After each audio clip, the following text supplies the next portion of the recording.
তিন শর্তে লাইসেন্স ফিরে পাওয়ার পর আজ থেকে ৮ দিন হাসপাতালের কার্যক্রম শুরু হয়েছে। সেখানে আছেন সহকর্মী সৌরভ নূর। সৌরভ, হাসপাতালে রোগীরা আসতে শুরু করেছে কিনা এবং জানতে চাই কি বলছেন তারা।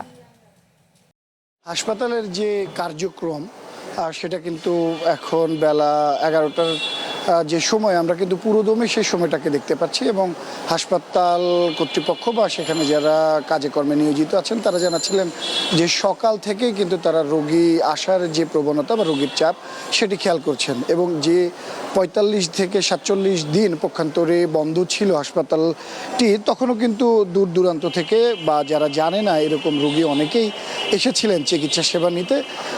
তাদেরকে এই হাসপাতালটি বন্ধ জানিয়ে অন্য যে শাখাগুলো খোলা আছে সেখানে চলে যাওয়ার জন্য অনুরোধ করে হাসপাতাল কর্তৃপক্ষ এবং অনেককেই কিন্তু সেইখানে পৌঁছে দেওয়া হয় এখানকার যে অ্যাম্বুলেন্স সার্ভিস তার মধ্য দিয়ে। এর আগে কিন্তু হাসপাতালটি বন্ধ করে দেওয়া হয়, মানে লাইসেন্স বাতিল করা হয় এই ৮ দিন হাসপাতালের মগবাজার শাখার।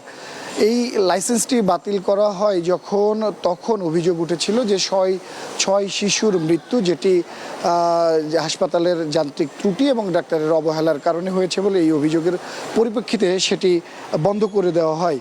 তার যে ৪৫ দিন পরে আজকে হাসপাতালটি পুনরায় চালু করা হয়েছে, মানে যে লাইসেন্সের উপরে নিষেধাজ্ঞা দেওয়া হয়েছিল স্বাস্থ্য অধিদপ্তর গতকাল এক প্রজ্ঞাপনের মাধ্যমে সেই যে বাতিলের যে ঘোষণা প্রজ্ঞাপন সেটিকে তুলে নেন এবং নতুন করে একটি বিজ্ঞপ্তি চালু করেন, যেখানে বাতিল আদেশ প্রত্যাহারের কথা জানানো হয় স্বাস্থ্য অধিদপ্তরের তরফ থেকে।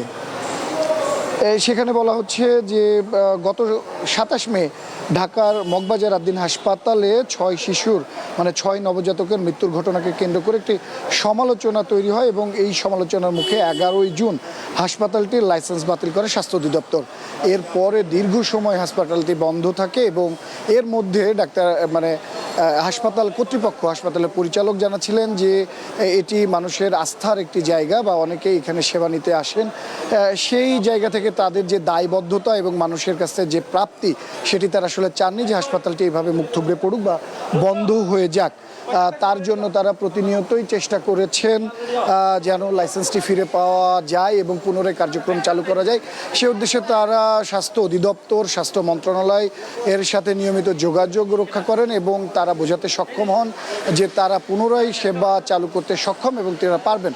এবং যে ৮ দিন হাসপাতালের পরিচালক তিনি জানাচ্ছিলেন যে তাদের যে ত্রুটি সে সময় ছিল সেগুলো তারা মেরামত বা সমাধান করে আর উন্নত সেবার লক্ষ্যে সব ধরনের প্রস্তুতি সম্পন্ন করেছেন এবং তারা রোগীদেরকে সেবা দিতে প্রস্তুত।